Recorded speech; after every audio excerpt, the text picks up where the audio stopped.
There we are. So, today, Aaron, welcome to the Two Opinionated Guys podcast. You didn't do it all dramatic like. I'm Marshall, and this is our host, Aaron. Welcome. Welcome. Dun, dun, dun, dun, dun, dun, dun. It's a wine night, so we're subdued. Mm. Took So it down a you notch. gave it away of what Yeah. we're drinking. Gosh, Aaron, Last time it trying was... to make it a mystery here so people don't know. Like they ask me a lot, what was in the mug tonight? Now you're just giving it away. Okay, well, so you can see the little right here, the little tip. That's the hint. Now I guess the guess would be, from where is this wine? Maybe that's what you're the people wine ask. snob. I'm not even going to venture. Yeah, well, I'm drinking it out of a mug, so I don't know how much of a snob I can be. It tastes like wine. Mhm. I don't know if it's good or bad. Yeah, well, it's good. It's not great. It's good. It's pretty good. It's got notes. Got notes. So today, that's just one. Weren't you just ripping on me for making up terms for wine? I like how you're trying to downplay it now. Like, you've stepped up in the last couple of years somehow, and you're downplaying your bouginess. Because before, when you weren't really stepped up in life, you were trying to pretend you were bougie, and you were talking about wine and making up words, and now you're acting like that never happened. No, that was to be funny. Oh, and well, how would anybody ever know? I don't know. You made yourself into a wine snob. I think what happens is there's a lot of jokes that happen in my head, and I play them out, and sometimes nobody else gets them but me, and I laugh about them later. Or sometimes you say things that nobody knows is a joke, and then you leave it alone for years, and you don't understand that person now thinks that's a true thing about you. Oh my gosh. So that's a hilarious story.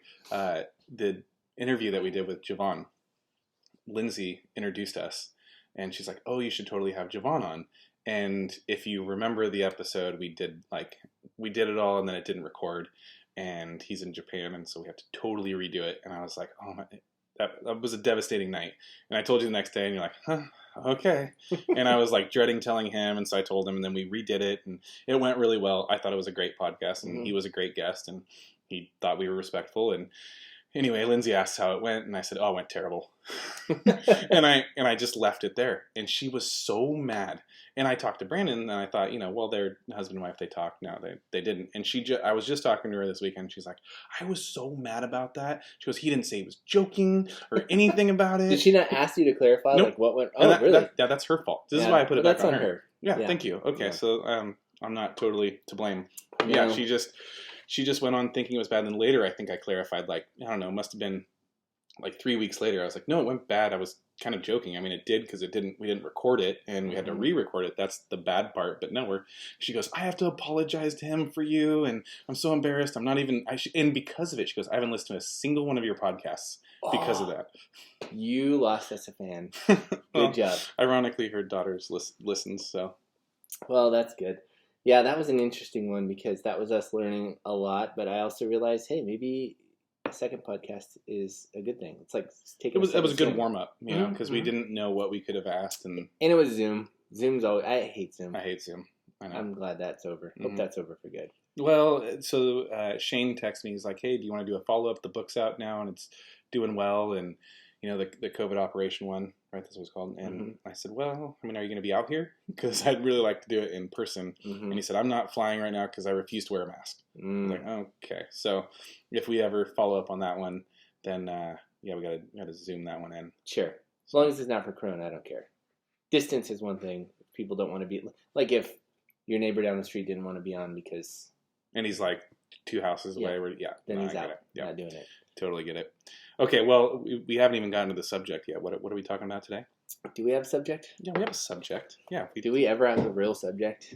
Well, Yeah. I mean, we kind of have an outline, and then we go wherever. I was just talking to somebody else today. I have 2 other people I was talking to. One's going to definitely play into the subject matter, but the other one I was talking to, he's like, "Yeah, I was listening to your podcast. It was really good, and you guys bounce around a lot, which is great." He goes, "It's just like a natural conversation." And I was like, "Yeah." And I go, "Do we bounce around that much?" I feel like everything that I told myself coming into doing this was like I wanted to have a format and some bullet points, and then pretty much went out the window and turned into format and bullet points sounds gross. That's not. Just turned into like basically how we would talk behind closed doors. I like behind closed doors. Do you think here? So here's the question. Yeah. This is what we're going off today, and spiderweb and anywhere we want. But do you think people are open to changing their minds?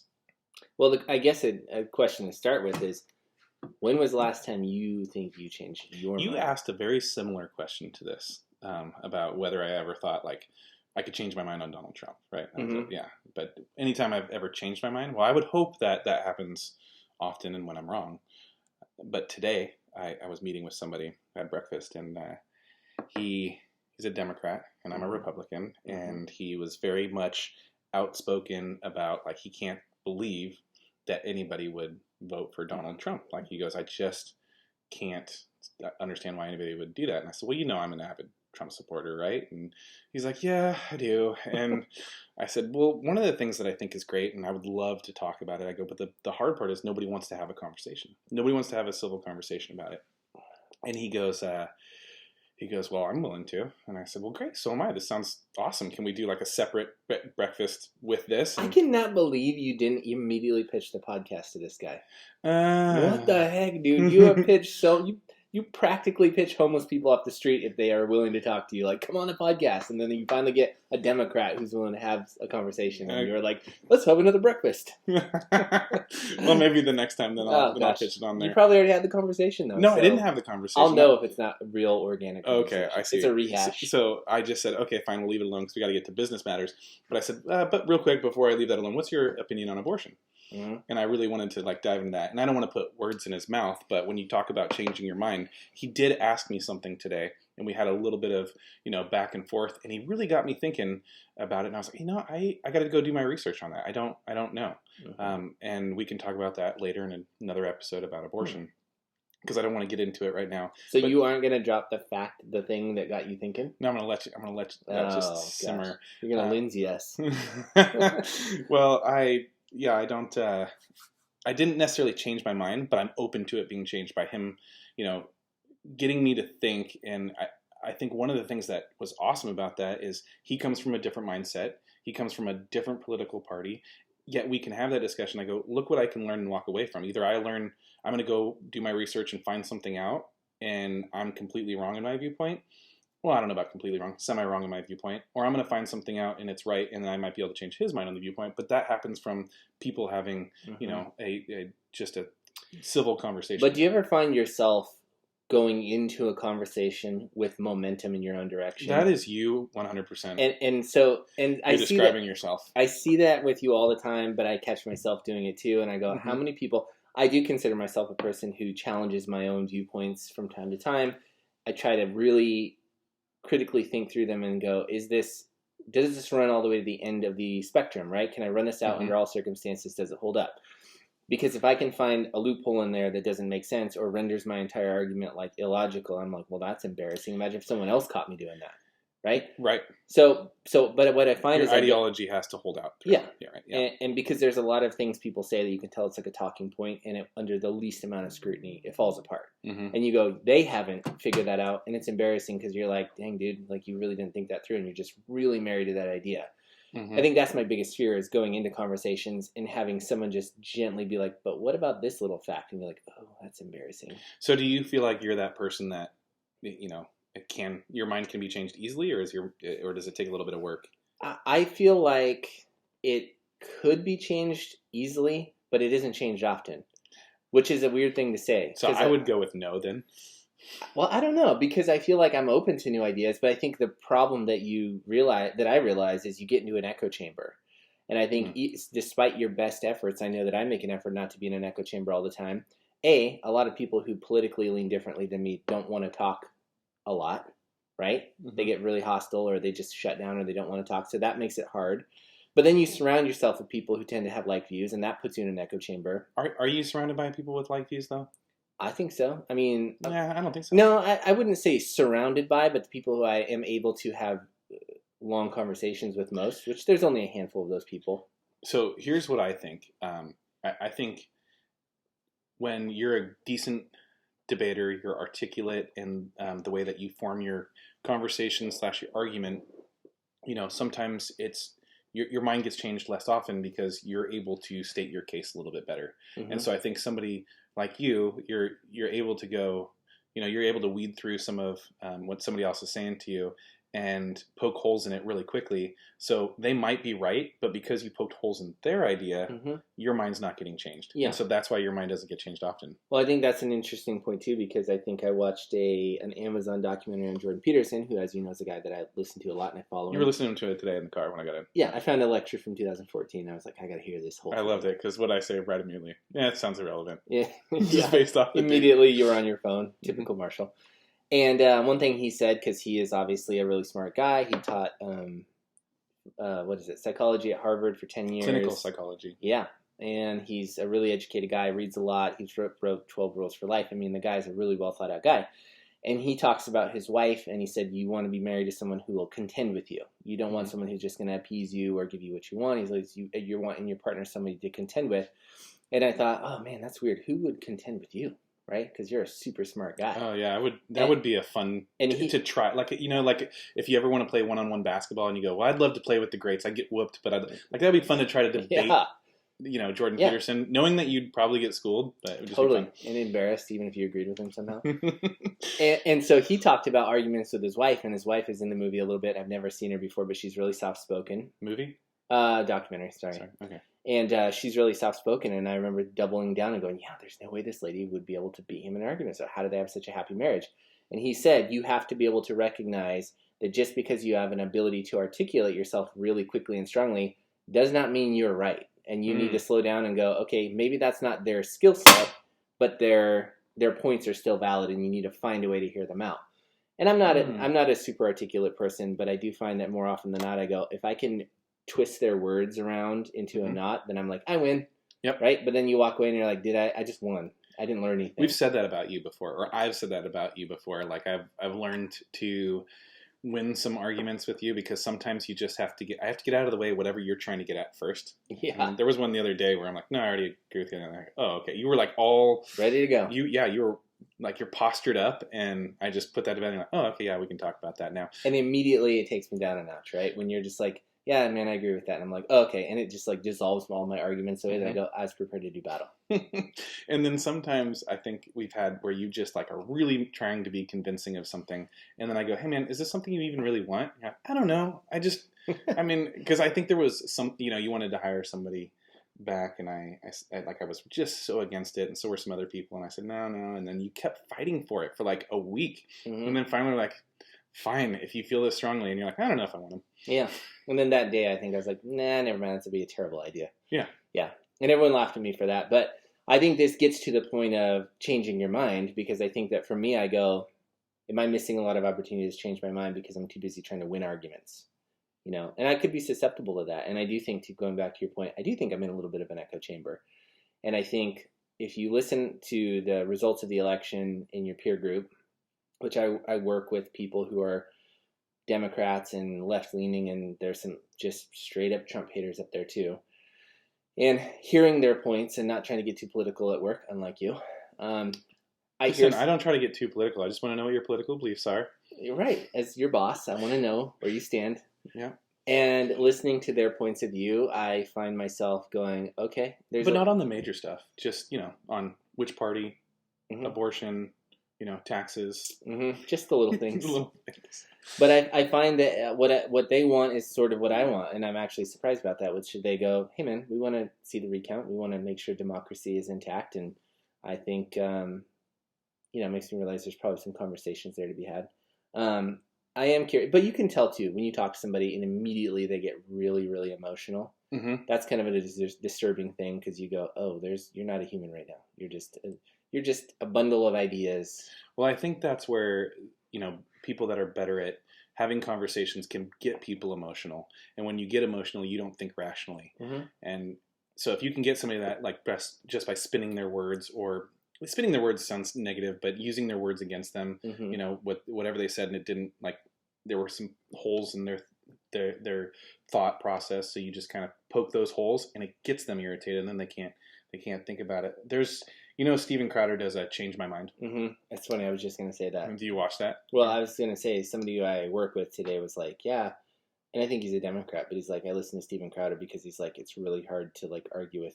He's so calm, and his logic is he always backs it up, He's like, it makes it hard to disagree with him. And I'm like, oh, I want to be like that. Do you think he ever changes his mind? I know he did one time. He put a thing out on it. Probably less so because. Do you know what he changed his mind on? No. The Tesla. He's like, changed my mind. People always ask if my mind got changed, and it did on the Tesla. And what about the Tesla? I don't know. He hated them, and then he drove it. And he was like, this thing's awesome. I guess. Plug for Tesla. That's not really a big changing of the mind. Not impressed. Right. Well, it wasn't political. I'm not sure if he would admit to that. I think what he tries to do a lot in there, and you'll hear this come out of his mouth, which I think is a good phrase to use when talking with people, when going, whether you want their mind changed or they're trying to change yours, is let's see if we can find common ground. Mm-hmm. He uses that terminology all the time. Is there common ground that we can come to? Because if you can get there, then you can start to build a conversation. Or work backwards. Yeah. And go, this is what we agree on. Where do we part ways? And I think that that's something that I don't focus on as much as I should, because there are times where I go, no, I genuinely feel like we do agree on something, but we're never going to get there because I just want to fight you about this particular subject or talking point. Or I find it really annoying that you're so opinionated about this one thing, so I'm going to go in on you about that one thing. But I do find, and I think the election is kind of, I know we're not trying to be super political these days, but... Well, just during election time. No, that was one of the questions I was going to ask on there. But yeah, we just chose to be anti-political during the biggest political time. I know. Interesting that we did this. Well, because, I think politics is just ingrained in everything that we do right now. I mean, we talked about that, and people are asking, is your show always political? And I said, no, it's not. And, we just talked about religion, but that plays into politics right now. It doesn't really matter what the that would be a challenge right now. Come up with something that you think I can't spin into it being politicized. Oh, that's a losing battle. Yeah. Literally everything could. Music could be spun into it. Yeah. Capitalism. Yeah, but I think that I'm realizing that there are more people in the center than I thought. And, I think 70 million people voted for Donald Trump, and I'm assuming 70 plus million voted for Biden. Doesn't sound right to me. But the point is, a lot of people, and a pretty even number on both sides, so you realize, there is some opposing views. But obviously in your day-to-day interactions, you don't find a lot of, hostility, and you're not like me and I'm not like you. There's a lot more common ground in day-to-day life. So you go, where's all that common ground in politics? In all these arguments, and you realize that it just is ideological dissent. That's all it really turns into. Yeah. Or one of the things that I think happens, we talked about this a little bit today with somebody, that you get into politics and then you start to lose connection with the real world. Because that's what you're indoctrinated into. You're just surrounded by other political people, so you kind of have to be political, and it's hard to get away from that. We were talking about the stimulus today, because we said, economy is kind of slowing down just a hair, and somebody said, well, they're going to send out another stimulus, and I said, well, please don't do another $600 unemployment thing. And somebody was asking, well, why not? I said, because that's just they work against each other. The Pay Plan Protection Act wants to incentivizes businesses to hire people, but then you also at the same time incentivize them to stay at home on unemployment. I mean, they kind of work against each other, which I understand they both serve good purposes, but it's a struggle for some of these small businesses. And then that's what sparked do the people in politics, how do they stay grounded? How do they get connected with these small businesses? And, the Joe Biden's, I'm for the working class. And even, Donald Trump's, I'm for the worker. How? When they're so far removed, how would they even get on the ground level to understand what we go through? Yeah. No, I think that's true. And I think another thing that made me willing to disconnect from politics a little bit during the election is it's like hyper political right now.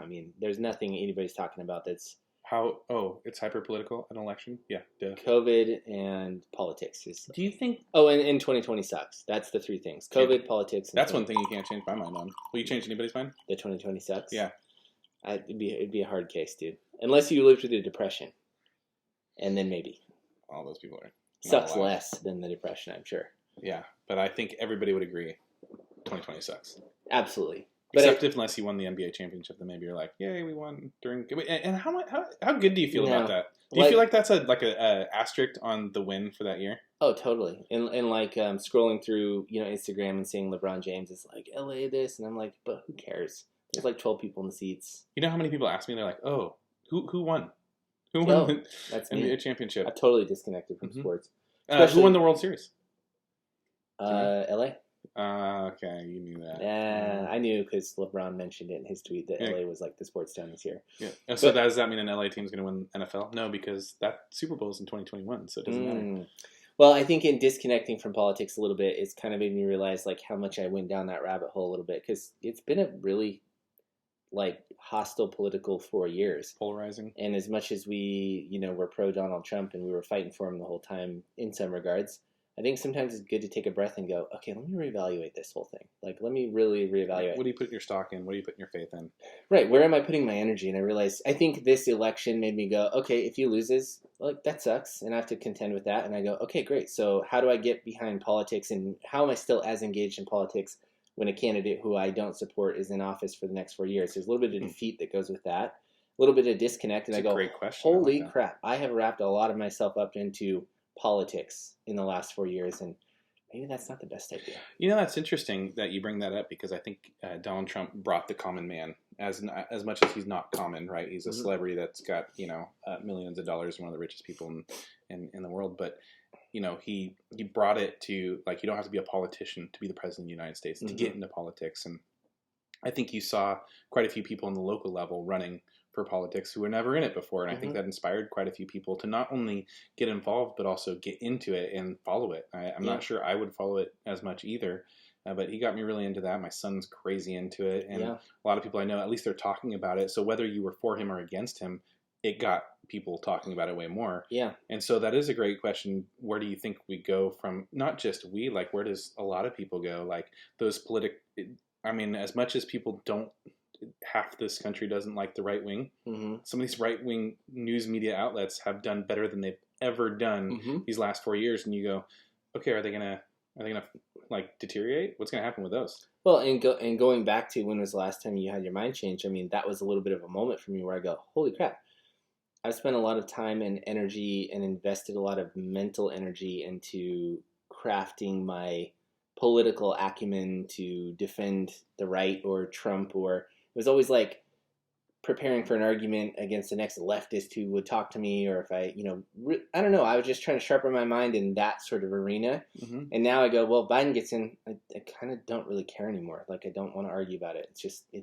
So yeah, it's a good point. And I think, when you're talking about, when have I ever changed my mind? I've had to learn a little bit of what you talked about earlier. I've had to learn to be wrong, go into a situation, go, okay, it's okay if I'm not right, because sometimes I just want to argue it because I want to be right.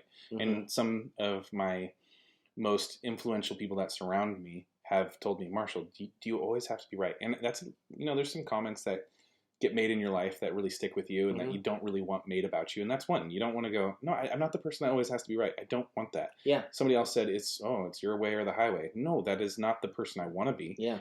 Maybe that's the person that I'm perceived to be. And so you have to consciously work on that. Well, you and I have mentioned it before that sometimes through the lens of work, we're, layering in so thick into our lives, we take that home and then it's like, you don't want to hear the new fresh idea at home because you're like, I already got that all figured out. And it's like, no, you have to shut that off sometimes and be like a normal human being. And I think that's another area that I do the same thing where I go, yeah, I'm not the boss at home. I'm not the boss of my family, right? Like, or even when you're in like a friend setting, like sometimes I just naturally take the lead and they're like, you're not the boss of me outside of work, just so you know. Or even or even at work sometimes. I mean, you've in the last couple of days called me up and like, hey man, like you seem like you got a little bit of an edge and attitude. And I go, yeah, I think I'm just busy beelining towards some goal that I've made up in my head without including anybody else in. And so it's like anything else is just in my way, and I go, that's not a healthy way to be. Going back to, kind of tying in politics a little bit because it is important.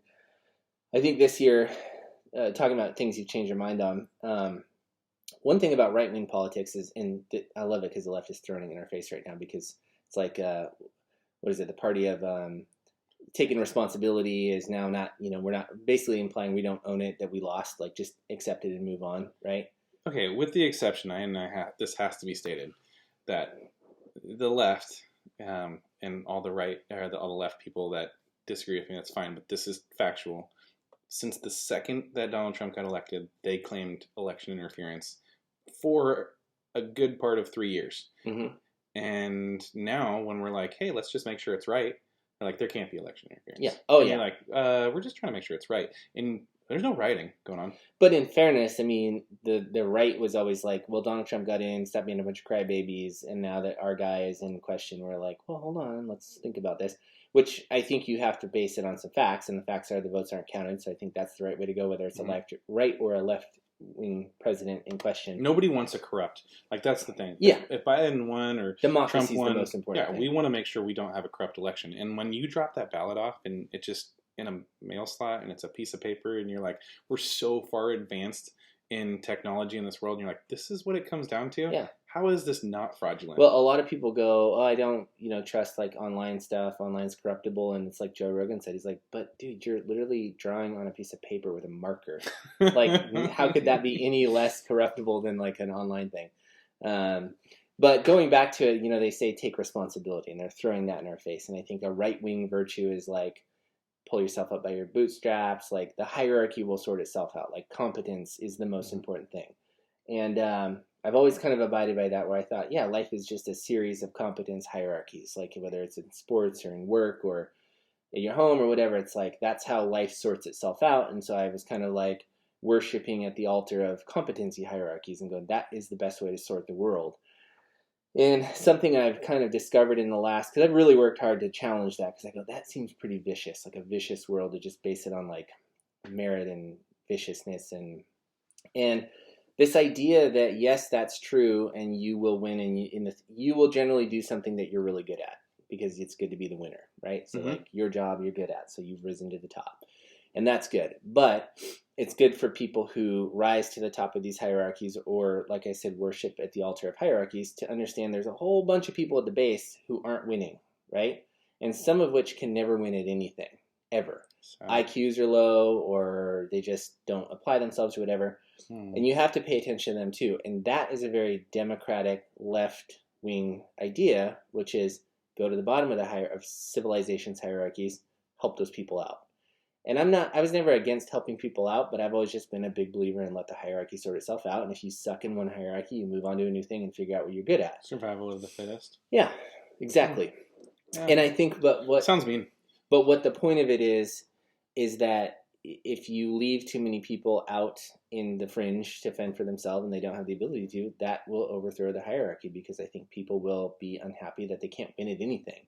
And I think a lot of this, the one percenters. Is that why we just handed out trophies to everybody? Because we've had so many people not winning at anything, we just said, fine, everybody wins. I think that's a version of that. I think that's a left-wing ideology gone bad. I think the better option is find something they are good at. Do you, we're talking about things that, Emily, you were wrong. Do you disagree with the handing out trophies to everybody? Oh, yeah.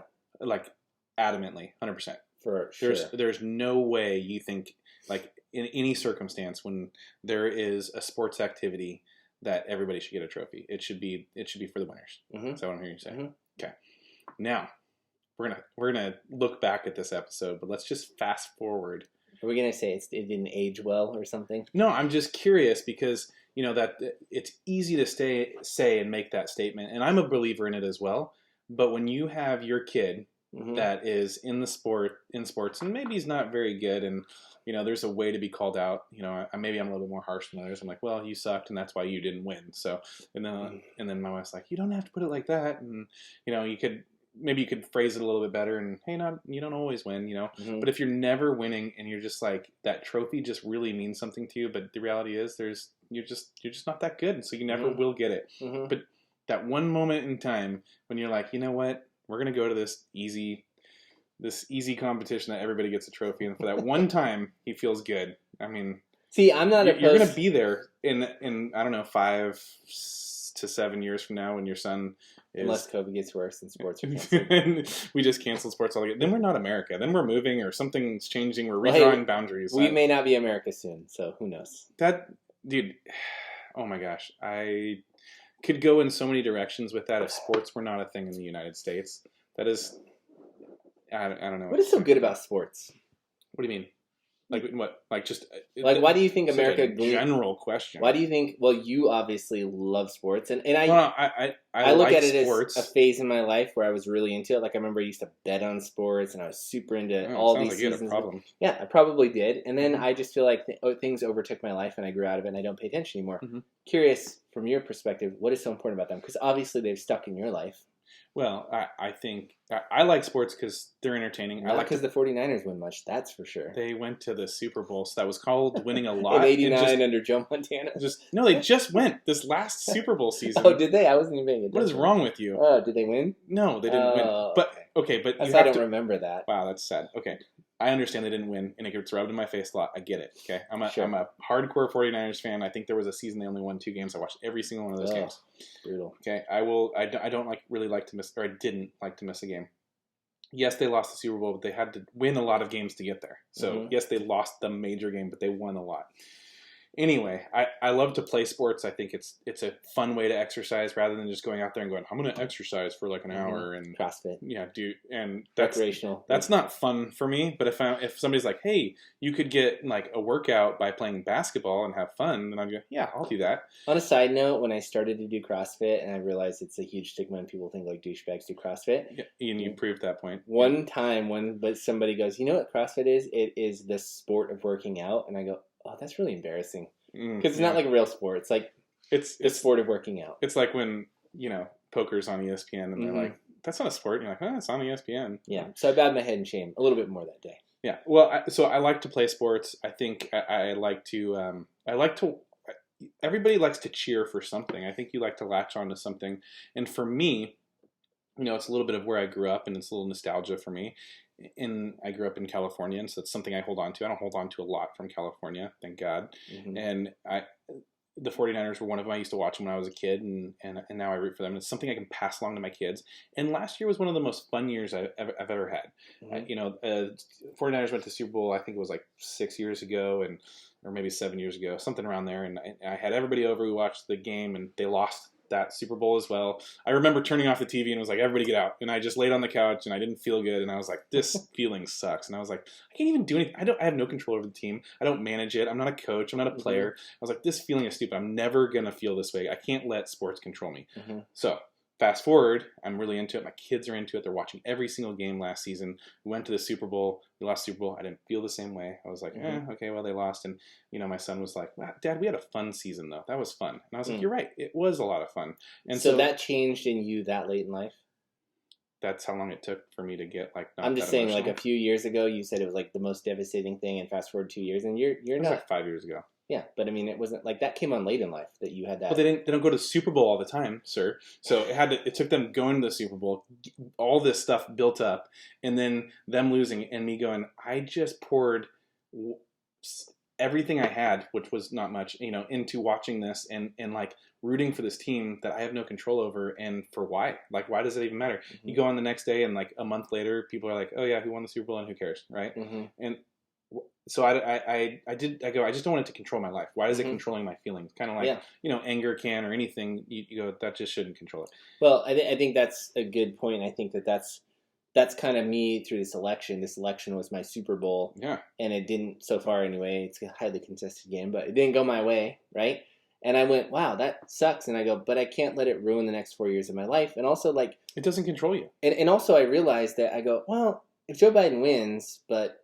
the Republicans keep the Senate, and if they do, if they do, and the Supreme Court and all that, and I go, then he's basically rendered useless, and I go, so it doesn't really matter either way. Even if they don't, which it's a possibility they don't, right? Sure. I mean, it depends on if you talk to my son, then everything is still going Donald Trump's way, but he's got some insider knowledge that I'm not paying attention to. And what's that? He's tapped in.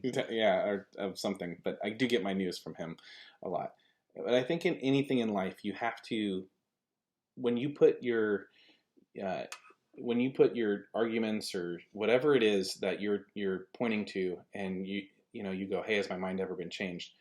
A lot of what you do in life is opinion based. The 49ers are the best, right? And you could say, well, I mean, in your opinion, and I'd go, well, they won 5 Super Bowls, and they made it to 7, and you'd go, yeah, well, Steelers won 6, and the Patriots won more, and I'd go, yeah, but the Patriots weren't good until later on in life, and without Tom Brady, this is debatable, right? Sure, it's debatable, and that's most things in life are semi-debatable. Should your kid get a trophy if he's feeling bad and really sad? I don't know. It's debatable. Like we have some hard stances on it, but I think for me in my life, I have a singular truth that I can always go to, and so for me that helps center me. I can go, you know what? No matter what, The only faith that I have, I put in God, because I believe that He's the creator, and I know not everybody shares this opinion. But I go, that's a truth I can go back to no matter what. So when I start to put my faith in a sports team, and I go, yeah, and then they suck, and then I feel bad, and I go, that kind of controlled my life.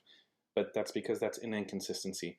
And then when you go to the election, and I get so caught up in it, and very political, and a lot of my friends always go to me for political advice. They're like, is this true? Could this really happen? They'll ask me things, and I'm like, I don't know all the answers, but they know that that's how political I am. And then when, supposedly Trump lost and Biden won, allegedly, they're like, how you doing? Are you doing okay? Yeah. And I'm like, honestly, I'm fine. You know what it is? And that's interesting, because I think that what it also made me realize when Trump lost, at least in the moment, I was like, he definitely lost, right? It seems like more and more I'm like, I don't have any idea now. Like, depends on who what news source you listen to. Yeah, I've stopped paying attention. I realized that I was becoming a person who it was becoming a part of my identity. Yeah. And it kind of made me sad when I go, oh, that's gone now, so that part of my identity's gone, and I felt like a sense of loss, and I was like, that's scary that I didn't even realize how far I slipped in that direction.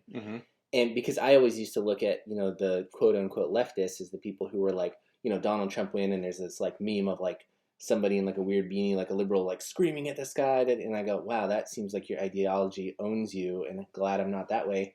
And through this election, I go, it's kind of starting to own me a little bit. Yeah, don't be that. Don't be that. I don't love that.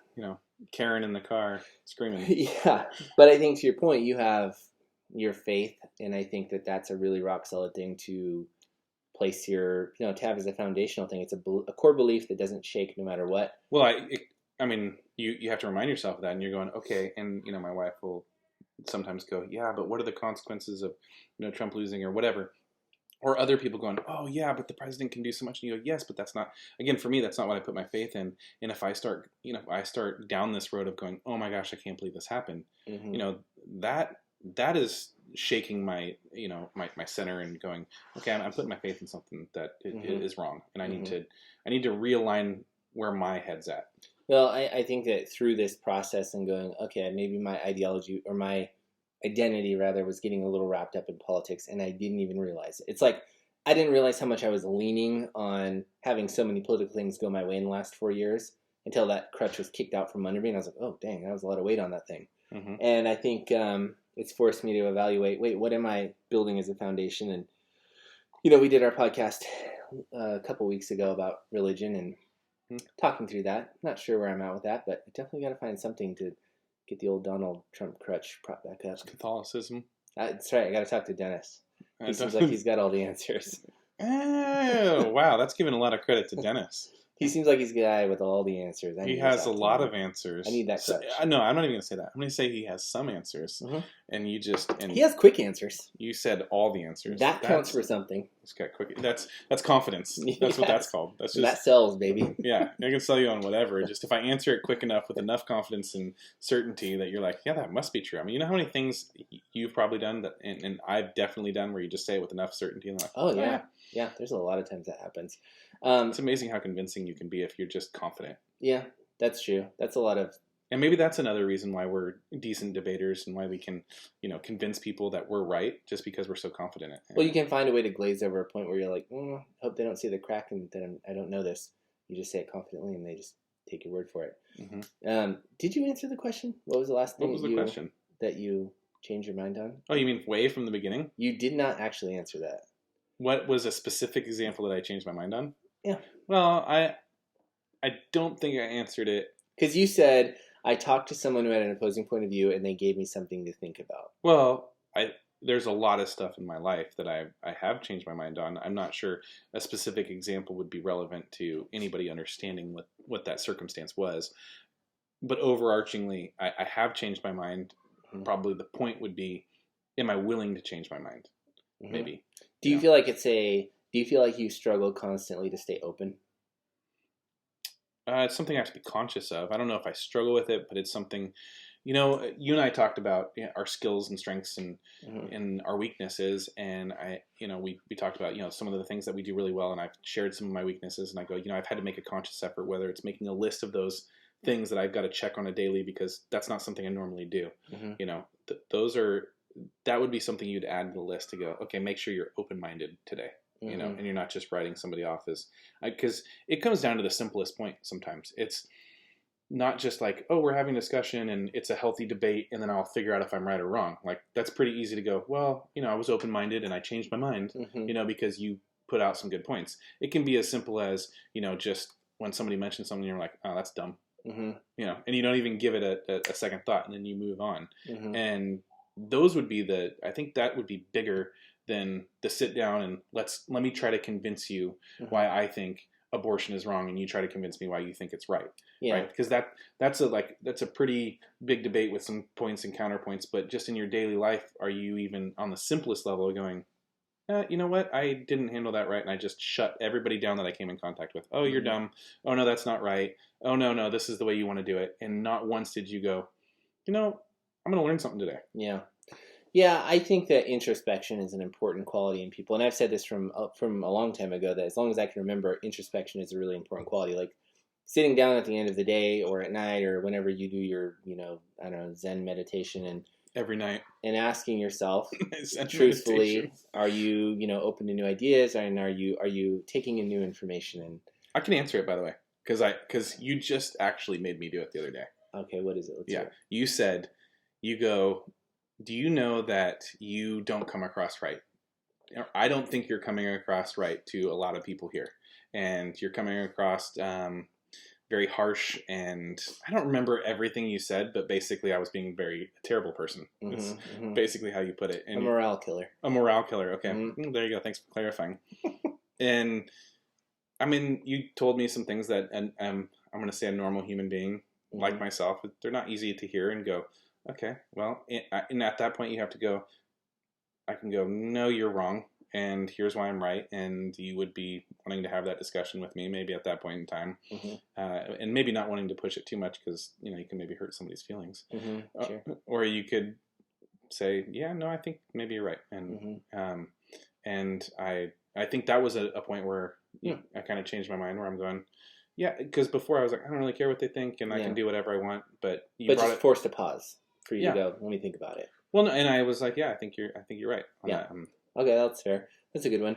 I noticed too that you and I do this thing where, and this is what makes me very aware of a confirmation bias, that I go when I said echo chambers, and I go, yeah, we kind of are in an echo chamber. Which, by the way, somebody commented on it and said that's exactly what we are. So, well, thanks a lot, jerk. Yeah, thanks, jerk. What did he say? Cognitive dissonance. He used a lot of big words in there. What was he, like 15? You said, was that his birth year? Yeah, 1999. Although that's getting pretty old these days. No, that's 21. Yeah, he can drink. In my mind, he's 15. He was probably drunk. I'm going to blame it. He was born in 99, so he could be drunk. Wow. Dang. Yeah, for some reason, I remember 1999. I was like probably 8th grade or 9th grade, and I'm like, I started dating my wife in 1999. So, dude, dating us right now. But you and I tend to do this thing where we, we're not picking, we pick up from like reading books or videos or listening to, whatever, audiobooks or whatever we do. But we tend to get these little snippets, like someone will just say a sentence in passing and we go, oh, and then we carry that with us. And then you'll come to me and go, oh, this person said this thing to me. And you go, yeah, it kind of made me think. And I go, yeah, that's a good way to sort of evaluate things, but it can also be like looking for little things to confirm what your bias already is. And I noticed that a lot of things that you and I talk about, when I rehash them in hindsight, I go, these little snippets of conversations that we go, yeah, I like that. All we're doing is taking things that we already want to confirm and looking for little sound bites, if you will, to confirm. Well, I admitted this all the time. I'm the best justifier. I can justify almost anything. That is true. And I feel like that is it's a detriment almost, because I go, I could do the worst of the worst. When you argued for the flat earth, I was like, I'm going to guard my pay plan now. Yeah, I love trying to justify things, and then sometimes I have to go, man, that's a dangerous quality to have. Because then you can justify bad behavior. And I feel like I'm really good at it, and I can even convince some people of it. And you don't want to be that person that's always justifying things. Recreational justification. Recreational justification. That's probably a bad thing to have. Now that I think about those two words together, it's dangerous. Recreational. Kind of fun. Sometimes though, don't you just want to argue just for the fun of it, because you're like, I just want to prove this. I'm not even agreeing with you. I just want to prove you wrong. Oh yeah. Or if you get somebody who's just easily wound up, I can think of one person off the top of my head. It's like, you don't have to say much. You just have to pretend you don't. I just want to wind you up. Yeah. Yeah. That can be fun. And all you can, we do a lot of like we do some training at work and we call, the repeat after me, Mm-hmm. and that really gets people wound up. I do this to my wife all the time when she'll say something like, I don't know, just say a sentence of something, anything. Ask me a question. How was dinner? Dinner. Yeah, you do this all the time. Yeah, how was dinner? No, I'll just say one thing about dinner. When I first, isn't that like a sales tactic too? Did we learn that somewhere? But I use it as a frustrating tactic in my family, and they're like, "Yeah, what I made for you? What you made for me?" You do that actually quite a bit now that I think about it. You think about it? I didn't know it was a game. A game. I feel played. The other person can't stop talking though. That's like, there's so many ways to slice that, where you could go, okay, I'm just going to get them frustrated, or I'm just going to see where it goes, or I'm going to see how many times they'll actually respond to me by me just saying one word every time. Can I get 5 responses out of you? You remember when you used to say dumb things and I would go, the leader of our company, ladies and gentlemen? Yeah, all the time. I feel like doing that now. Oh, okay, well. He's a child. Everybody's a little child. If not, then you're just living a boring life. Some more than others, as I'm taking it. Mm-hmm. Well, I do want to say this, though, that yes, I have been trying to steer away from politics, and part of that is intentional because politics, I did realize it was consuming me, so it wasn't just by coincidence that I was like, hey, let's not make the next podcast about politics. Part of it was like, I just kind of don't want to talk about that. Unfortunately, it's going to intertwine in everything we talk about. It really will. So, but it's also made me realize that it was sort of like seeping in deeper than I wanted it to. Mm-hmm. And so I think that this is a palate cleanser of like the election is over and I need to go, what else is there? If Biden gets in and just to be clear, the election is not over. Have to check out of politics. Depends on who you ask, man. Most news media sources will now tell you President-elect Biden. Isn't that kind of concerning too, though? Like, the news media doesn't. And that makes me want to buy in less, where I go, oh, it's just a giant circus. Mm-hmm. Because depending on what side of the aisle you're on is how the rules will be played. And this could be a really historic one if it flips, and if it stays, then, whatever. But, I mean, that happened in 2000, where, I mean, they named Al Gore the winner, right? Mm-hmm, for 36 days. 36 days. And then they flipped it. And I wonder if people were in the same boat. I mean, because that was 20 years ago. I feel like it just wasn't as politically charged. So I feel like it wasn't, but it was like, oh, well, I don't know. Who won? Do we care? We probably relied more, or what's the word? We believed more in media then. So when, what New York Times came out and said, oh, he's the president-elect, I'm sure people rightfully so were like, oh, he really is. Whereas now it's like, you're an idiot if you believe the New York Times or the Washington Post or the whoever. Or CNN or Fox now. I mean, everybody's like, how many right-wing people were like, Fox is the only one to watch, and now they're like, Fox is stupid. Oh, yeah. But the weird thing is they literally turned their back on Fox over, like, I think because Fox called Arizona early. Mm-hmm. And I get it, but I also go, really? That's what did it. Could it never have been a mistake? Should not have done that. Yeah. I think it was that they tried to fight for it. Fox did. They were like, no, Arizona is Biden's. I think they fought for it. Yeah, they came out there and they're like, let me justify why. On the topic of not being political about everything. Like I said, it's going to intertwine everything. There's nothing you can do about it. I think you owe me some money for no states flipping. Oh, yeah. What was that? But it was... You're right. You said... It. But you know what's interesting about that? I will say this. Okay. First of all... Justified. Here we go. Yeah, recreationally. Recreational justification. Okay. I said they're red states. Let's go ahead and look on the map, and most of the state is red. Okay? Mm-hmm. Okay. If you're going to look by county, it's a red state. Okay? Now, there's a few small counties, and yes, those make up the population, and those are blue. But I'm going to go ahead and say that that's turned. If you were going to draw it, a kid, and if they were looking at it, they would say that's red. Umbrella context was electoral college votes. Oh, was it? And they definitely went blue. Okay. So, anyways, that's okay, because I'm going to give you a chance to redeem yourself right here. You just didn't let me get to it because you're recreationally justifying. Okay. Well, I have so many other points in there. I know you do, and I don't really want to hear them, so I'm going to move right on. I'm going to put them out after you say this. Anyway, so you're not going to stop me. If you had to bet whether Trump was going to overturn this thing or not, how would you bet? Oh, man. Double or nothing. I'm giving you the option. Double or nothing. I don't even know what the dollar amount was. I don't even remember. I'm about to lose either $10 or $200. You're driving a new Defender, so I got a feeling it was a big bet. Okay. Oh, was it that big? Okay. If you don't remember, I'm going big. Okay. Well, oh man, for some reason, okay. Let me clarify the question, because do I think it's going to get overturned, or do I think Trump actually won it and there was voter fraud? Overturned. I don't think it'll get overturned. Okay. So your bet is Biden will be president. Biden will be president, but I think there was massive voter fraud, and I think it's suspicious, and I think this will go down in history as like that we didn't feel good about that election on the majority of people.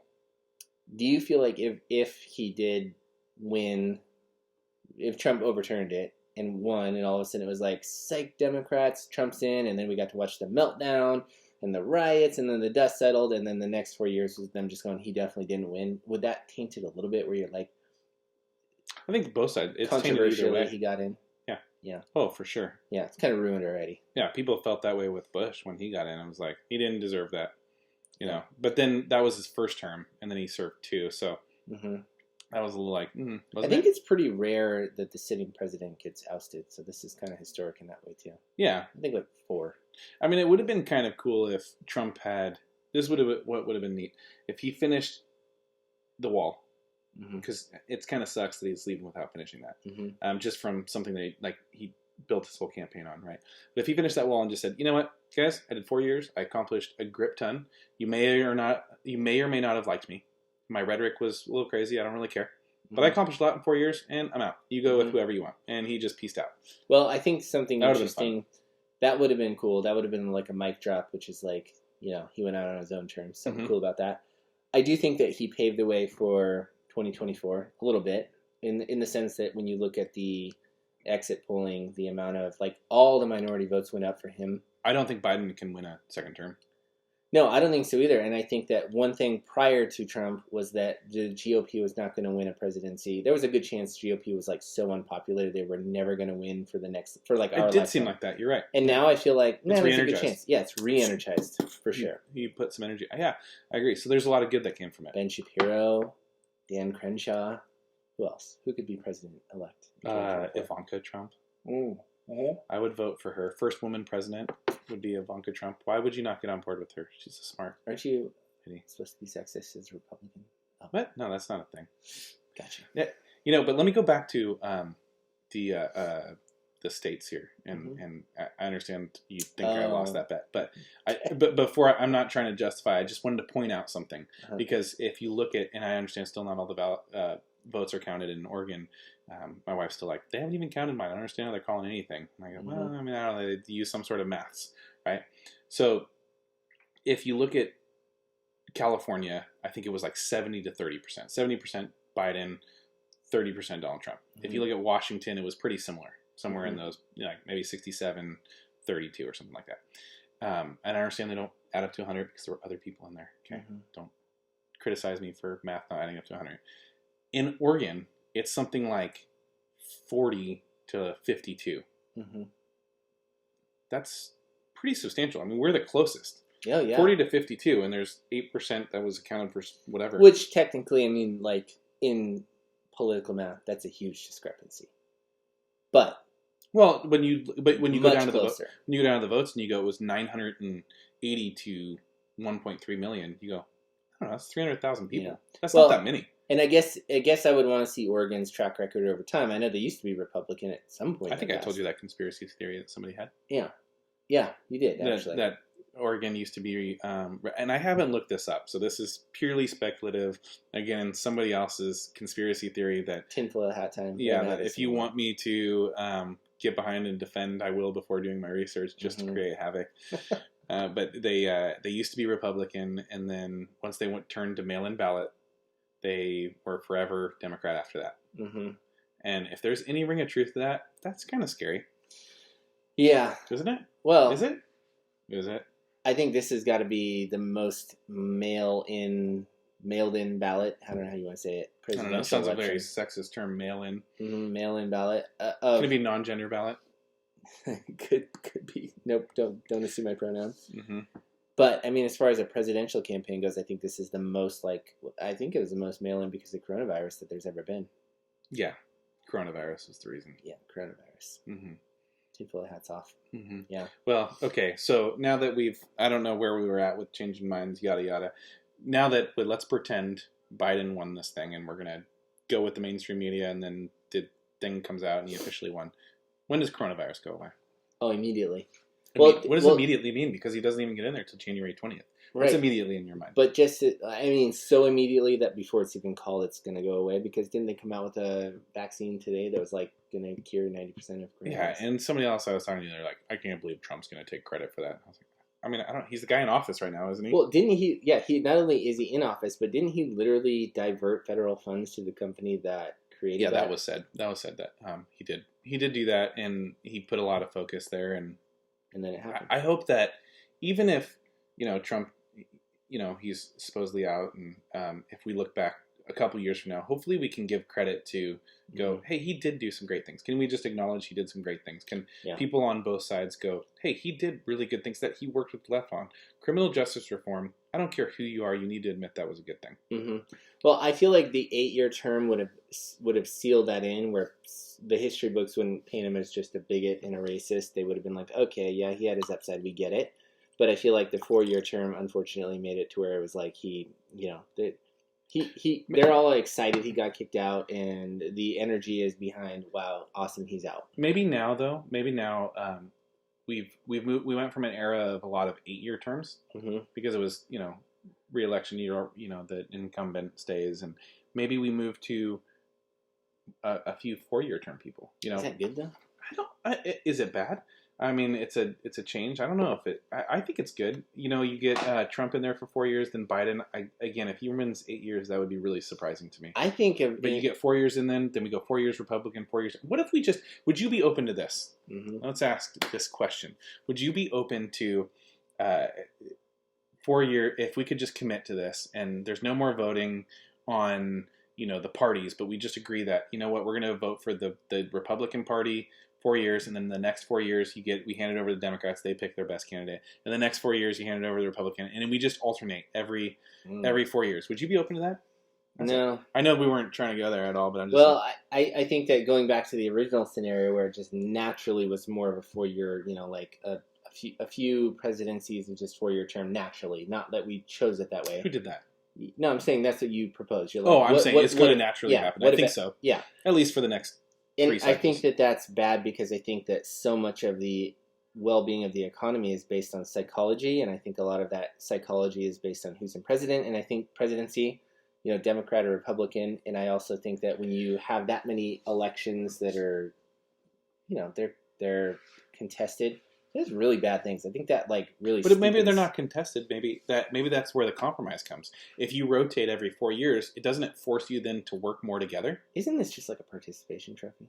Hilarious! We all win. No, it's not winning, because everybody you still gets their have turn. You vote for the best Democrat. No, in we that need party. to go back to hierarchies. So, hey, listen, that is actually. The more I mention my idea, the more I'm liking it, because here's why: you get rid of the Electoral College. You have the popular vote that works for the best Democrat that you don't even get an option of a Republican. Why don't we just get the option of a Democrat? And let's just pick half of their policies and half of ours and merge them together and be like, whoever the candidate is, he just has to do. Now you're just being mean. you're not entertaining my idea. What happens when you mix blue and red? Is it like gray? It's purple. The gray. Everybody purple? knows it's Sorry, purple. I don't know that. See, I'm not political. Yeah, every state that flips from only purple candidates. Yeah, 4-year term. Anyway, I'm disappointed that you're not biting off of my idea that I feel like is a semi-decent idea. You've guaranteed me 4 years, every 8 years of Democrat. I'm not biting off on that. But you're missing the overarching point. I think people would have to work together more if they. Well, I think what you'd actually see is what you're going to see right now, which is everything Trump, which we were like, yeah, he's doing this and he's making moves and executive orders right and left. It's just going to get undone. I don't think so. I think you're to some extent you're right, but I don't. Donald Trump didn't come in and undo every one of Obama's executive orders. But he did a lot of the big hot ticket ones, like the climate pulling us out of the climate accord or whatever it was called. Okay, but that was in existence for a long time. That wasn't Obama's executive order. No, that's true. But I'm talking about executive orders that the president he took puts in things place. that were important to them, and I'm not saying this is why he did it, but he took things that were important to that side, and he was like, gonna take that away. And I got a feeling they'll do the same thing. They'll take all the things that we were like, really. I don't know. I have a hard time believing that you're gonna. I haven't seen this where a president comes in and undoes a lot of executive orders. Well, I don't know. I guess I'd have to research that more and go like case by case. But and the only reason why executive orders were more prominent this 4 years, this last time around, is because Donald Trump is a showboat. He's a what do you call that? The reality TV star, and he publicized every single one of his executive orders. Which kind of made take this picture, the signature, and we're gonna make a big deal about it. And which kind of made me sell out of him too. I'm like, okay, you're sending these like every week, man. What's this really doing? Yeah, and then you're like, dang man, he's doing a ton. And then you look at what Obama did, and you're like, it's not that much different. He signed like 40 signatures so far. Obama just didn't make a big deal about it. He just passed things through kind of quietly. I think tax reform is the big one. I think that is kind of, and I know that like a lot of Democrats go, oh my gosh, Republicans live and die by their tax reforms. And it's true, I do. But I do think that tax reform is where you would see the biggest business cycle fluctuations if you had 4 year and 4 year constantly. Right. It would just be But you can leave it up to that's where the states come into place, though. You know what you'd see? You'd see the economy clam up for 4 years unnecessarily. No, I don't think so. See it go crazy. Again, you're missing the overarching point that they would have to work together. And then it comes down to the states. The states are really what regulate it. I mean, Oregon is anti-business, seems like. I mean, that's what their sign should be. Welcome to Oregon, we're anti-business. But some of these other states, they're pro-business. And it just puts the power back at the states more so than the higher level. Well, that I agree with. See? Boom! You agree with my idea. Yeah. Although everything you just said is like that pitched? Pro-compromise. Where do I even go? And where's pro-compromise, Marshall, in the rest of my life? You're just so pro-compromise right now. Let's compromise. No. Let's come together. I don't like you putting me in a box, like I've said. And I expect this level of compromise. Somebody else said to me that they're like, "Oh, you're turning over a new leaf," and I go, "Nope. You misunderstood whatever I said just a minute ago. You need to walk that back." Because I'm not turning over any new leaves or anything. The leaves are staying on their face. Yeah. Huh. Well, anyway, that's probably enough of us trying to change each other's minds. I guess the overarching point, are you willing to have your mind changed? I always hope to have my mind changed. Do you feel like you have to... Do you feel like you're consciously walking about with the idea of going, I want my mind changed, or I'm okay with my mind being changed today? I think I can. I've realized through this election, I'm able to close my mind off more than I thought, and I have to make a more active effort now to go, no, I need to question everything, no matter what it is. Turns out, old people, though slow and dangerous behind the wheel, really can serve a purpose. It's true. That's a quote. I'm curious about you, though.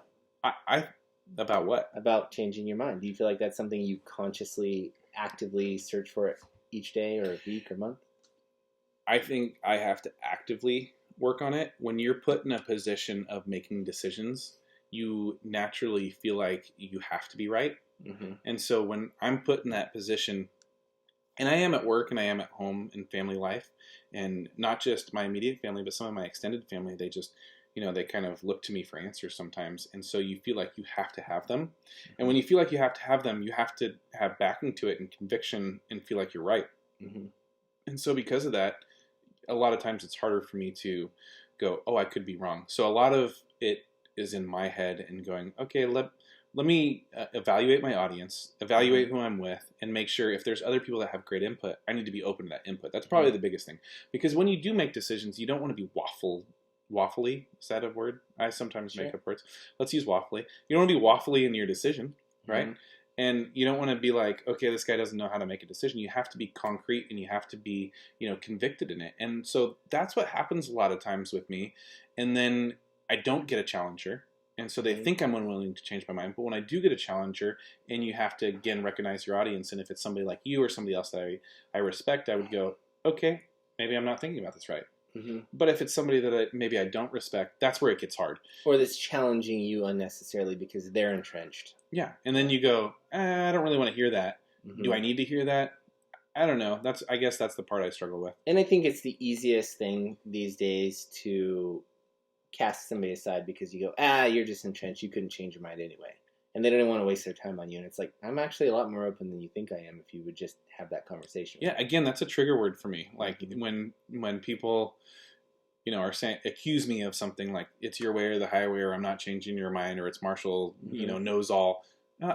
Forget that. Mm-hmm. No, like let's talk about it. If you think that's it, then you have an opposing viewpoint that is, rational. Let's talk about that because I definitely do want to hear that. So I would categorize myself as somebody who's willing to have their mind changed.